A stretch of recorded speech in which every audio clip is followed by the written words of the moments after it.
बेटे बुढ़ापे का सहारा होते हैं तो बेटियां आखिरत का सहारा होती हैं। मैं भी एक बेटा हूं, आप भी एक बेटे, ये भी एक बेटे। पूरी जिम्मेदारी के साथ ये बात कह सकता हूं मैं। हम 36 बार कुरान पढ़े, हमें दादा याद नहीं आते। बाप के इंतकाल के बाद 1 लाख बार कुरान खोलेंगे, हमें बाप याद नहीं आएगा, गारंटी के साथ कह रहा हूं। लेकिन बेटी 90 साल की भी हो जाए और जब कुरान की तिलावत के लिए बैठेगी तो उसे कुरान के पारों में बाप का चेहरा दिखाई देता है। वो जब कुरान मुकम्मल तिलावत करके उठती है ना, तो वो चूम के यूं नहीं रख देती है बेटों की तरह।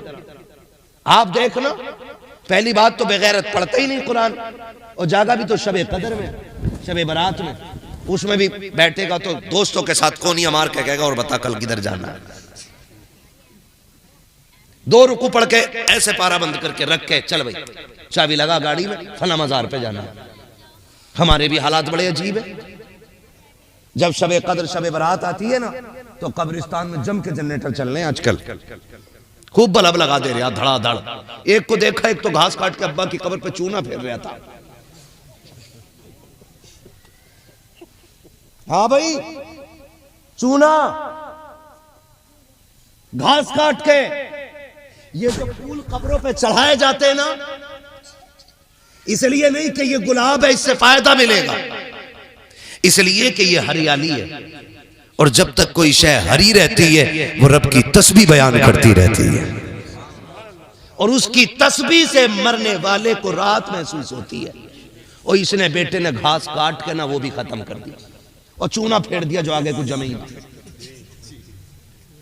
और कह रहा कोने में वो जो देख अलग दिख रही है, वो मेरे अब्बा की कब्र है, चूने वाली। और शर्म कर, जिंदगी में तो चूना लगाते ही रहा, मरने के बाद भी चूना लगा गया। जमा के लगा रहे हैं चूना। ये हमारे देखो बख्शवाने के तरीके। और शर्म करो यार, तमाम लाइटें लगा दी, तमाम लाइटें, पूरी कब्रिस्तान में लाइटें, और जवान इसी को समझता है कि यही सब कुछ है खुदा के वास्ते। समझो तो सही, जब तुम जनरेटर चला के लाइटें लगा के दूर से खड़े होके बताते हो वो कलवा के अब्बा की कब्र है, वो मलवा के अब्बा की कब्र है, वो बुद्धा के अब्बा की कब्र है, वो जुम्मन के अब्बा की कब्र है, वो अच्छन के अब्बा की कब्र है, अंदर कब्र से आवाज आती है। और नादान मुझे ये तो बता दे, ये जो लाइटें लगाई थी ये किसके लिए है? ये जो बल्ब लगाया है इससे तुझे राहत होगी, इससे आने वालों को दिखाई देगा, इसकी रोशनी से हमारा कोई फायदा नहीं। हम तो मनो मिट्टी में लेटे गए, ना लगाता हाइलोजन, ना लगाता लाकर के बल्ब, ना लगाता CFL, कोई रोशनी लगाता या ना लगाता। अगर हमसे मोहब्बत थी, कुरान की एक सूरत पढ़ के कब्रिस्तान में खड़े होकर के हमारी रूह को बख्श देता। सुन, अगर तूने लाइट लगाई है, इससे उजाला तुझे मिल जाता, तू कुरान पढ़ के चला जाता, उससे उजाला हमारी कब्रों में हासिल हो जाता। नारे तकबीर।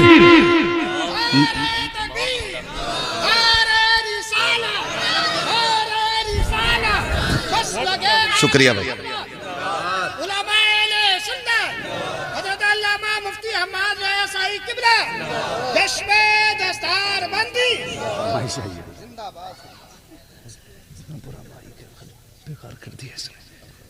खैरियत है भाई सारे लोग? आज ये मेरे मोहल्ले के लोग कुछ भी कह सकते हैं मुझसे, आप टेंशन ना लो। ये तो ये कह रहे हैं कि 1 घंटा और बोलना है। आपकी क्या राय है? क्या बात है, सलामत रहें। मैं बड़ा खुश होता हूँ हजरत इस बात पे भी, अमीन भाई से ये साहब किबला, कि मेरे हिस्से में क्रीम ही क्रीम आती है। जितना मठा होता सारा निकल लेता मेरे आने से पहले ही पहले। अच्छे लोग रह जाते मेरे हिस्से में, यानी वही लोग रह जाते हैं जो सुनने वाले लोग होते हैं। बोले जरा या रसूल अल्लाह। बताओ क्या चाहते हो? ये चाहते हो हमारे मरने के बाद बेटा हमारे चूना लगाए, या ये चाहते हो कि हमारी कब्र में रोशनी का सबब बन जाए हमारा बेटा? ये तभी बनेगा जब हमारे बेटे कुरान वाले होंगे, जब हमारे बेटे दीन वाले होंगे, जब हमारे बेटे शरीयत वाले होंगे, जब इन्हें पता होगा कि ऊपर के चूने से अंदर के चूने का कोई लेना देना नहीं। हाँ, तभी कुछ फायदा हो सकता है। कह रहा हाँ, पूरी रात जागा हूं मैं। रत जगा, रत जगे के नाम पे बेड़ा गरक, टंकी फुल करा के हुर्र हुर्र हुर्र। आज किधर उस मदार पे, अब कुछ उस मदार पे।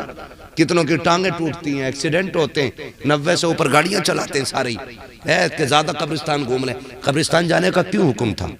इसलिए था कि तुम कब्रिस्तान जाओ, अपने मरने वालों की कब्रें देखो, कुछ पढ़ के उन्हें बख्श दो, उनका फायदा हो जाए, और उसे देख के अपने अंजाम की फिक्र हो जाए तो तुम्हें फायदा हो जाए।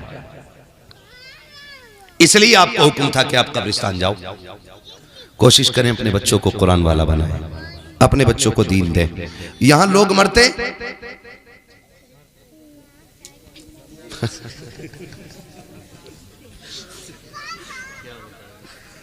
अरे मरते हैं कि नहीं? एक साहब तो कह रहे बहुत मरे हैं। बहरहाल मरते हैं कि नहीं भाई? मरते हैं। हमारा चलन क्या? भेड़ वाली चाल। बहुत गौर से सुनिएगा, बस आखिरी चंद मिनट है, मैं इसमें बात पूरी करने लगा हूं। मुझे मेरे भाई ने हुक्म दे दिया कि हुजूर का शजरा भी पढ़ना है ना, इस पे तकरीर हो रही है, यही बड़ी बात है। हाँ, मैं इतना थक चुका हूं। बहरहाल मैं कोशिश करूंगा कि आपकी ये फरमाइश भी पूरी करूंगा। अभी मेरी फरमाइश सुन लो, आपकी बात में तवज्जो है सारे लोगों को। मरते बोले भाई, होता क्या हमारे यहाँ, जैसे अब्बा मरे, बेटे ने कहा मैं क्या करूं, तो कह रहा जल्दी जाओ, कफन भी ले आना, उधर से एक कुरान की पेटी भी ले आना हदिया करा के। यही होता है। इतनी पेटी है मस्जिदों में हो गई कि मुसल्ला पीछे आ गया, मेहराब में पेटियां भरी पड़ी हैं। समझ रहे मेरी बात? जाओ मस्जिदों में जाके देखो, ऐसी ऐसी पेटियां हैं कि 6-6 साल से नहीं खुली हैं ही, इतनी नंबर ही नहीं आ रहे, पढ़ने वाला कोई है ही नहीं, वो पेटियों पे पेटी आई जा रही है। अगर जावे भी है तो कह रहे मेरे अब्बा के नाम की कौन सी है, और अब्बा के नाम की पेटी खोली तो उसमें दूसरे के अब्बा के नाम के पारे रखे, कह रहे इतना मोटा लिखो अब्बा का नाम, उसे ही देख रहा टुक टुक। गारंटी के साथ कह रहा हूं, पूरी मस्जिद कुरान की पेटियों से भर दो।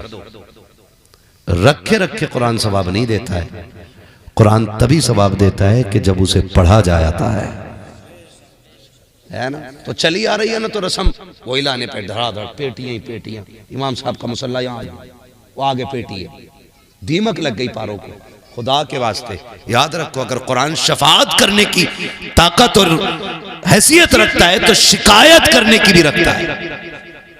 अल्लाह से कहेगा नहीं मालिक किस कौम में भेजा, मुझे दीमक खा गई, जब से ला के रखा एक बार खोलने तक नहीं आया। कितने लोग चाहते हैं कि हमारे मरने के बाद सवाब का सिलसिला जारी रहना चाहिए? हाथ उठा ले भाई जितने चाहते हैं। जितने नहीं चाहते हैं भैया दफन उफन में मत जाइए, उनके लग रहा लिखा पड़ा साथ लाए। सारे चाहते हैं ना? अब हाथ नीचे रख लो, बात में बताने लगा हूं। अगर आप ये चाहते हो कि मरने के बाद हमारी कब्रों में सवाब का सिलसिला जारी रहे, हमारे बाप की कब्र में मुसलसल सवाब का सिलसिला जारी रहे, तो पेटी का हदिया नहीं कराना। अगर इंतकाल हो गया है किसी का तो मदरसे आइए, मौलाना अनस साहब से कहिए कि कोई काम मुझे बताएं मदरसे के लिए, कोई कोना बताएं जहां अब्बा के नाम का मैं 2000 लगा दूं, 5000 लगा दूं। जहां गारंटी है मेरी, बाप के नाम की एक छत बनवा दे, जब तक ये मदरसा कायम रहेगा, कोई तेरे लिए हाथ उठाए या ना उठाए, इसके नीचे बैठ के जब भी कुरान पढ़ा जाएगा उसका सवाब तेरे बाप की कब्र में बगैर पहुंचाए आना शुरू हो जाएगा। करेंगे इंशाअल्लाह ये काम। तो ये बंद करो, है ना। अजीब हाल है, एक हंगामे मैशर हो तो भूलूं उसको, सैकड़ों बातों का रह रहे के ख्याल आता है। मैयत की खबर आई ना, अकलमंद बैठ के कह रहा बिरयानी कौन सी बननी है, 11-21 की बननी है कि शरबती की बननी है। कहा क्यों? कहा भी लोग भी आएंगे ना खाने के लिए, और शर्म कर, ये दफनाने वाले लोग हैं, खाने वाले नहीं। लेकिन जब बन जाता तो फिर मुखिया भी कह रहा खा के ही चलूं। घर में करोड़ों की जायदाद है, लेकिन मैयत की रोटी पे वहां पड़ा है। हमने मुर्दों को इतना अकेला कर दिया यामीन भाई, दफन करने की देर नहीं होती प्लेटों पे दौड़ जाते, प्लेटों पे दौड़ जाते। शर्म करो यार। पहले गरीब बड़े वजन में दबा हुआ है, उस पर पहले ही हॉस्पिटल का कर्जा बहुत है। अब ये 11-21 की बिरयानी के चक्कर में उसे और कर्जा लेने पे मजबूर न करो। क्या चला जाएगा, 2 घंटे लेट घर जाके खा ले रोटी, मर जाएगा नहीं ना। अगर ये चाहते हो कि मरने वाले को लाइफ टाइम उसकी कब्र में सवाब का आना जाना लगा रहे, तो आप उसी पैसे को उसके नाम से उठा के मदरसे की छत में लगवाओ, पंखों में लगवाओ, कालीन में लगवाओ। कभी मदरसे में कह ऐसा कोई गरीब बच्चा दिखाओ जिसके पास कुरान ना हो, जिसके पास बिस्तर ना हो, जिसके पास लेटने बैठने की जगह ना हो, उसके लिए कालीन का इंतजाम कर, उसके लिए पानी का इंतजाम कर, उसके लिए फ्रिज का इंतजाम कर, उसके लिए गीजर का इंतजाम कर, उसके लिए छत का इंतजाम कर। और अगर तूने ये कर लिया है तो फिर बेफिक्री की मौत मर जा। तेरा बेटा तेरी कब्र पे आए या ना आए, तेरा तीजे का चना पढ़ा जाए या ना पढ़ा जाए, कोई तेरे लिए हाथ उठाए या ना उठाए, अगर 100 बच्चे इस छत के नीचे बैठ के कुरान पढ़ेंगे, जितना सवाब पढ़ने वालों को मिलेगा उतना सवाब खुदा कब्र में तुझको भी अता फरमाता रहे।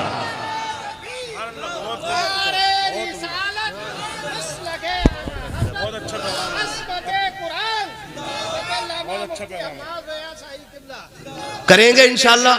अब बंद करो पेटी लाना और रोटियां खिलाना। लोग कहते चल दफन में जा रहे हैं, रोटी वहीं खा लेंगे, हिसाब लगा के चलने निकले। इन चीजों से ये तमाम फालतू की चीजें हो गई। काम करो, काम मदरसे मजबूत करो, अपने इदारे मजबूत करो। जिस घर में इल्म वाला होता है उस घर में ना बदअकीदगी नहीं आती है। हाँ, बदअकीदगी नहीं आती है उस घर में। वो नस्लें खराब नहीं होती जिनमें कुरान वाले होते हैं। बेटों को भी पढ़ाइए और साथ बेटी को भी पढ़ाइए। बेटियों की तालीम इतनी मजबूत कर दो, इतनी मजबूत कर दो कि जहां जाएं दुनिया कहे फलां की बेटी आई है, जब से पूरे घर को जन्नत बना के रख दिया है। ऐसे काम कर जाओ। आपका बेटा आलिम होगा, 4 लोग तारीफ करेंगे, और बेटी अगर आपकी ना होनहार होगी ना तो 7 नस्लों तक याद रखी जाती है कि एक बेटी इल्म वाली आई थी, पूरी नस्ल में अल्लाह ने बरकतें नाजिल फरमा दी हैं। पढ़ाएंगे बेटियों को भी इंशाल्लाह। और फ्री ना पढ़ाइएगा, फ्री ना पढ़ाइएगा। आप बेटियों की तालीम पे खर्च कीजिए और एहसास दिलाइए कि हम बेटों से ज्यादा बेटियों को प्यार करते हैं। फिर खुदा की कसम जब ये कुरान खोला करेंगी ना, इन्हें तुम्हारे चेहरे दिखाई दिया करेंगे। ये कहा करेंगी अल्लाह मेरा बाप कब्रिस्तान में है, उसकी मेहनत और उसके पैसे से मैं पढ़ी हूँ। अल्लाह जो कुरान आज मैंने पढ़ा है इसका सवाब मेरे बाप की रूह को अता फरमा देना। अपने पीछे अपने हमदर्द अच्छे छोड़ जाइएगा। अल्लाह ताला इस इदारे को दिन दुनी रात चौगनी तरक्की अता फरमाए। मौलाना अनस साहब की मेहनतों को मैं दाद देता हूँ कि इतनी मेहनत की है इन्होंने कि इस इदारे को फिर से इन्होंने एक यूनिवर्सिटी की शक्ल दे दी है। 11 लोग यहाँ पढ़ाने वाले हैं, उनके खर्चे भी हैं, उनकी ज़रूरतें भी हैं। आपसे कहना चाहूँगा दुनिया की सारी बातिल ताकतें मदरसा बंद करने पे लगी हैं, लेकिन आप जैसे लोगों की मोहब्बत की वजह है कि दुनिया अभी तक ताले नहीं डाल पाई है। आपकी मोहब्बतों का नतीजा है, आपने यह ऐलान कर दिया है मेहनत करना तुम्हारा काम है, मदरसे के खर्चे उठाना हमारा काम है ना। मुझे बताया कि जितना भी मदरसा चलता है उश्र के ताउन से चलता है, लोग ज़कात देते हैं, उश्र देते हैं। मैं चाहता हूँ इसमें इमदाद का भी एक खाना खोल दीजिएगा। कोशिश कीजिएगा जब भी कोई खुशी अल्लाह दे तो हुजूर के घर में जाके पैसा दे के आइएगा। देंगे इंशाल्लाह, देंगे इंशाल्लाह। मेरे सामने ज़्यादातर नौजवान बैठे हैं। अगर बड़ा बनना चाहते हो अल्लाह से तिजारत करो। 1 दोगे अल्लाह 10 देगा, 1 दोगे अल्लाह 10 देगा, 70 देगा। और अल्लाह खालिक भी है, मालिक भी है। वल्लाहु युज़ाइफु लिमन यशा। अल्लाह जिसे चाहे जितना चाहे उतना बढ़ा के दे सकता है। कभी 1 के बदले में वो 1 लाख भी तो दे सकता है। वो करीम है। तिजारत अल्लाह से करें, फिर देखें अल्लाह बरकत देता है कि नहीं देता है। करेंगे इंशाल्लाह, करेंगे इंशाल्लाह। मुझे बताया मदरसे का तामीरी काम चल रहा है, तामीरी काम चल रहा है, इमारत तैयार हो रही है। मैं शजराबाद में सुनाऊंगा। मैं चाहता हूँ कोई बंदा उठे और सबसे पहले ये कहे कि मेरी तरफ से मदरसे की तामीरी इमारत में ये ताउन रहेगा। है कोई सबसे पहले उठने वाला बंदा? क्या बात है, सुभान अल्लाह। मदरसे के लिए सुभान अल्लाह। मैं देखना चाहता हूँ यहाँ कितने पैसे वाले लोग बैठे हैं, जमींदार बैठे हैं। हाँ, ये अनस भाई की तरफ पहुंचाइए पैसे, है ना। है कोई बंदा जल्दी से उठे? 1000 अभी तक शायद सबसे ज्यादा है ना। कोई है जो पंजतन की निस्बत से 5000 दे या ऐलान ही कर दे, कल दे दे, लिखा दे आज, ताकि पता चले कि कुरान से प्यार करने वाले आज भी कम नहीं है भाई। कोई 5000 वाला बंदा कोई हो तो हाथ उठा ले भाई।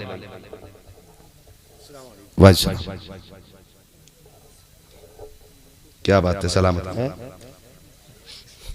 क्योंकि मैं कह रहा 5000 वाले चले गए क्या है भाई? कोई बंदा 5000 वाला? ये मेरे हाथ में देखेंगे, वो पूछा उधर को। इस इदारे की तामीर हो रही है, आपके बच्चे आपकी बेटियां पढ़ेंगे। मैं तो ये सोच रहा था लोग बड़ी तेज उठेंगे और जल्दी जल्दी इस इदारे के लिए कुछ ना कुछ इंतजाम करेंगे। औलाद किसी की नहीं हुई है चच्चा, सोच क्या रहे हो?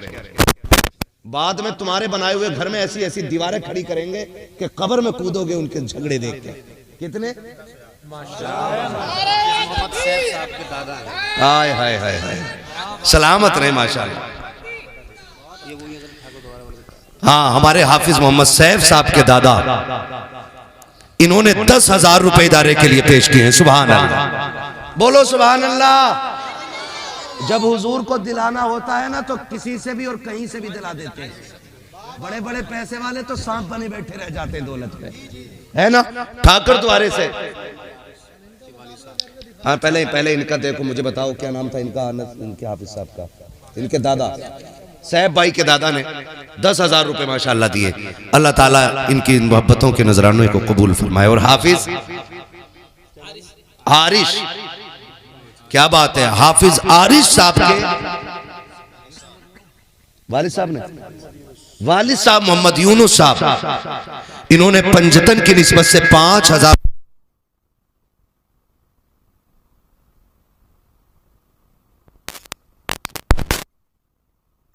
या तो ज़कात लो या ज़कात दो,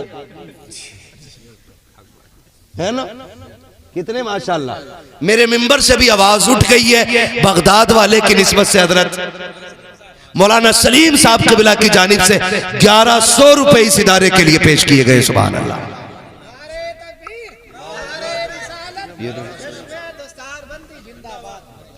हाँ माशाल्लाह है भाई। और कोई बंदा हिसाब लगा लो जिसे मरना है। दानिश भाई, क्या बात है माशाल्लाह। देखो मिंबर भी हमारा कम नहीं है, पहली बार इतने मालदार मौलाना लोग देख रहा हूं। मौलाना फैजान जमाली साहब माशाल्लाह, कितने भाई? अनस भाई 1100 रुपए 11वीं शरीफ की निस्बत से 1100 रुपए फैजान जमाली साहब ने माशाल्लाह पेश किए। अल्लाह रब्बुल इज्जत इनके भी नजराने को कबूल फरमाए। माँ बाप क्या चाहते हैं हमसे यार? क्या चाहते हैं? कुल जायदाद हमारी कमा के हमारे लिए छोड़ जाते हैं। इतना होता है सिर्फ तख्ती बदल जाती है, बाकी मौज आप करते, ऐश आप करते। ऐसे बेटे तो बन जाओ कि जो अगर वो कब्रिस्तान में है तो वो मुस्कुरा के कहे मालिक मेरी नस्लों को बरकत देना, मेरे मरने के बाद भी मेरी बख्शिश का इंतजाम करके बैठे हुए हैं, है ना? अपने मरने वालों के नाम से माशाल्लाह। बहुत बड़ी हस्ती है माशाल्लाह। हाँ, 11वीं की निस्बत से भी 11,000 न दिए किसी ने यार।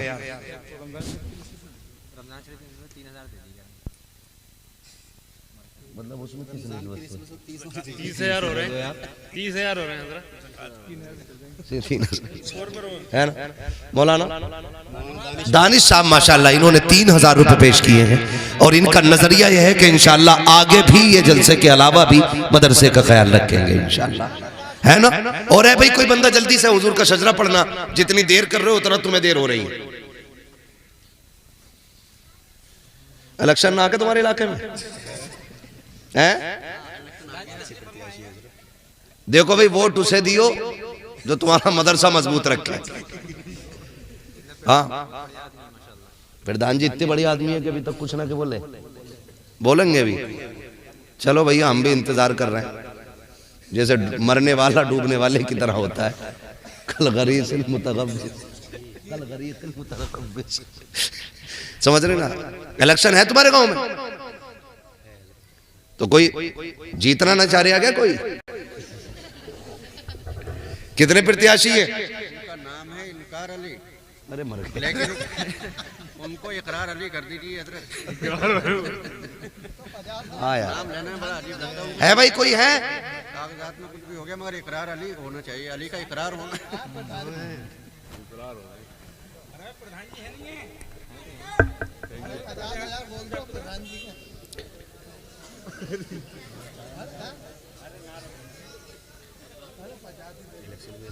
अब कोई ना बोलने वाले, हमारे पीछे से एक चचा ने बात बता दी, अब कोई ना देने वाला। ठीक है ना, बात खत्म हो गई। भरे समंदर सूखते नहीं, देने वाले कभी चूकते नहीं है। इंशाल्लाह आज नहीं तो कल इस इदारे का आप ख्याल रखिएगा। ख्याल रखेंगे ना सारे लोग इंशाल्लाह। ये इदारा हमारा है, ये महबूब इदारा है। ये जितना मजबूत होगा हमारी नस्लें उतनी मजबूत हो जाएंगी इंशाल्लाह। ठीक है ना, है ना। इतने अच्छे तरीके से पैसे नहीं दिए चंदे में, मैं जो शजरा पढ़ू मैं अपना पढ़ ले। प्रधान जी ना उठे तुम्हारे यहाँ के तो मैं क्यों पढ़ू? किधर है भाई प्रधान जी? मुंह तो दिखा दो ताकि मैं अपने गांव के प्रधानों को जाके बताऊं। हाँ भाई माशाल्लाह। अरे यार अभी नौजवान आदमी इंशाल्लाह अकेला ही किला ढा देगा। बैठ जा बेटे, बैठ जा, तू बैठ। आओ प्रधान जी, आ गया आओ आप।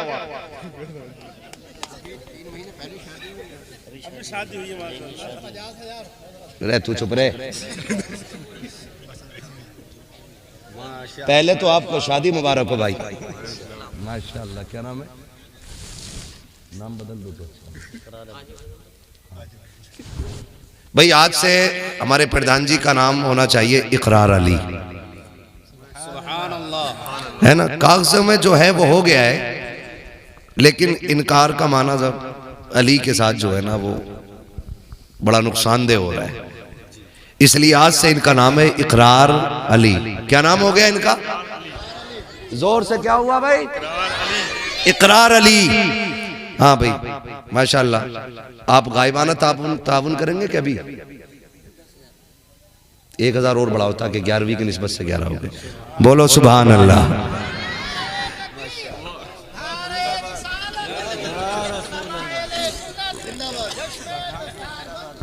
माशाल्लाह हमारे इकरार अली भाई ने, जो आपके प्रधान हैं, इन्होंने 11,000 रुपए बगदाद वाले की निस्बत से देने का वादा किया है। वालेकुम, ये तो 500 रुपए। अच्छा ये हमारे हैं। अच्छा, नाम रखा ही, ठीक, कोई मसला नहीं है। तो माशाल्लाह हमारे इकरार भाई की जानिब से बगदाद वाले की निस्बत से, बड़े पीर की निस्बत से, और बड़ी निस्बत है कादरी कर, कादरी रख, कादरियों में उठा कद्र अब्दुल कादिर कुदरत नुमा के वास्ते। अगर बगदाद वाले की नजर हो गई ना तो बेड़ा पार ही पार है। हाँ जी, अल्लाह ताला इन्हें हर महाज में कामयाब रखे। हाँ, अल्लाह इनकी दिली मुरादें पूरी फरमाए। ठीक है ना। अब भाई सुनो, तुम्हारा क्या नाम है साउंड वालों? उस्मान भाई, थोड़ा सा नीचे वाले डब्बों को आवाज दो। तुमने डंडी मार दी, मैंने कुछ नहीं कहा। थोड़ी सी आवाज दे दो, मैं हुजूर का शजरा पढ़ने लगा हूं ताकि मुझे थोड़ी सी राहत रहे। अब आप लोग खैरियत से, खैरियत से हैं? आवाज बढ़ाने नहीं कह रहा हूं, साउंड को आवाज दे दो खाली। ठीक है आप लोग? मुझे हुजूर का शजरा पढ़ना है। मेरा हाथ का इशारा हो तो समझ जाना मौलवी थक गया है, सांस लेना चाह रहा। आप कैसे बोलोगे सुभान अल्लाह? इससे ज्यादा शोर हमारे गांव के तीजे के चनों में हो जाता है। यकीन ना हो, कारी साहब बैठे, इनसे पूछ लो। हाँ, ये हमारे यहाँ पढ़े भी हैं और पढ़ाया भी है इन्होंने। हाँ माशाल्लाह। तो अगर यकीन ना हो तो पूछ लो इनसे। इससे ज्यादा शोर, जोर से बोलो यार सुभान अल्लाह। क्या बात है, अल्लाह बच्चों को सलामत रखे। ये पूरे काफी है। किन्होंने? केरल से अजीम नामी। हाय हाय हाय, बताओ परदेसियों के लिए मैं दुआ क्यों ना करूं? मैं अक्सर परदेसियों के लिए दुआ इसलिए करता हूं कि वो बड़ी जिम्मेदारी निभाते हैं और बड़े दूर रहते हैं, इतनी कुर्बानियां पेश करते हैं और फिर पूरे घर को ना एक बाप की तरह पालते हैं। पूरी जिंदगी परदेश में कट जाती है। मेरे एक भाई हैं मोहम्मद अजीम साहब, केरला में हैं। वो वहां से ऑनलाइन देख रहे हैं, उन्होंने 5,000 रुपए भेजने का ऐलान कर दिया है। सुभान अल्लाह, बोलो यार सुभान अल्लाह। जिस माँ का वो लाल है ना, अल्लाह उस माँ को दोनों जहान की बरकतें अता करे। अल्लाह उस बाप की उम्र में बरकतें अता करे जिसने ऐसे बेटे की तरबियत की है कि केरला में होते हुए कुरान वालों के लिए 5,000 का तोहफा उसने भेजा है। मेरा भाई वो जहां भी हो, अल्लाह उसकी जान माल इज्जत आबरू की हिफाजत फरमाए और उसकी कमाई में अल्लाह बेपनाह बरकत अता फरमाए। जितने भी परदेसी मेरे भाई परदेश में रहते हैं, अल्लाह हरान उनकी हिफाजत फरमाए, हर लम्हा उनकी हिफाजत फरमाए। और वो दिन आए कि हमारे आंगन में भी एक बेटा कुरान वाला होना चाहिए। हमारे आंगन में भी एक बेटा कुरान वाला होना चाहिए। बड़ी कुर्बानियां माँ बाप की होती हैं, ऐसे कोई दीन नहीं सीखता है। आप हाथ उठाएं या ना उठाएं, जो बच्चे स्कूल में पढ़ते हैं उसे सब जानते हैं। बोलो जानते हैं कि नहीं? ए बेटे मेरी तरफ देख मेरे लाल, मुझे पसीना आ रहा है सर्दी में भी, ठीक है ना? हाँ, बहुत अच्छे लोग हैं, मैं समझता हूँ यकीनन अच्छे माँ बाप की औलाद हैं आप, वरना इतनी रात में जबकि बिस्तर पे आपको होना चाहिए था, आप महफिल में बैठ के ये बता रहे हैं गोया माँ बाप ने आपको ये सिखाया है कि हमें जीना भी हुजूर के लिए है, हमें मरना भी हुजूर के लिए है। जब तक नस्लों में ऐसी माएँ रहेंगी, कोई हुजूर के गुलामों को नाम पे उनके सर कटाने से रोकने वाला पैदा नहीं हो सकता है। हाँ जी, अल्लाह सलामत रखे। हम सारे स्कूलों के मामला जानते हैं, भले हमारे बच्चा पढ़े या ना पढ़े, एक स्कूल ऐसा दिखा दो जिसके अपने उसूल ना हो। आप एक अच्छे स्कूल में, मीडियम स्कूल में भी आप बच्चे का एडमिशन कराने के लिए जाए ना, तो वो आपको पहले अपना एस्टीमेट देते हैं खर्चे का। उसमें लिखा होता बच्चे के शूज कंपलसरी है, ड्रेस आगे बोलो कंपलसरी, ड्रेस सारे बोले कंपलसरी है, बस्ते कंपलसरी है, आने जाने की सवारी का खर्च आपको देना ये कंपलसरी है। आपका बच्चा लंच बॉक्स से लेके आएगा, वो कंपलसरी है। वो कहते हैं किताबें आप सिर्फ हम ही से खरीदोगे, ये भी कंपलसरी है। और कितने स्कूलों में तो यहां तक हो गया कि आपका बच्चा अगर कोई चीज खरीदेगा तो बाहर से नहीं, हमारे स्कूल के अंदर ही से खाने की चीज खरीदेगा। यही है ना भाई, आपको ये टोटल बना के दे देते हैं कि भाई अगर ये आप फॉर्मेलिटी पूरी कर सकते हैं तब आपके बच्चे का एडमिशन मदरसे स्कूल में होगा, अगर नहीं कर सकते तो नहीं होगा। लेकिन फिर भी उनके नखरे उठाए जाते हैं। सलाम करो इन मदरसे वालों को, पैर के जूते टूटे हैं फिर भी मदरसा तुझे गोद में लेने के लिए तैयार है। बदन के कपड़े फटे भी हैं ना, तो कोई तुझे सीने से लगाए ना लगाए, मदरसा तुझे सीने से लगाने के लिए तैयार है। जी बेशक। आपके बच्चे के पास किताब के पैसे नहीं भी हैं, तब भी मदरसा आपके बच्चों को सीने से लगाने के लिए तैयार है। फिर भी मजलूम हमारे ही मदरसे हैं, फिर भी सितम हमारे ही मदरसों पे। कितने इदारा चलाने वाले इस बात से परेशान हैं कि हमारे ही लोग टांग खींचने पे लगे रहते हैं। कोई कह रहा ज़कात खाने वाले जा रहे हैं, कोई कह रहा चंदा खाने वाले जा रहे हैं। मैं कसम खा के कहता हूं मौलवी अगर कमाने पे आ जाए तो खाली थूक के लाखों कमा लेता है। अगर उसे पैसे कमाने की जिद हो ना तो थूक के लाखों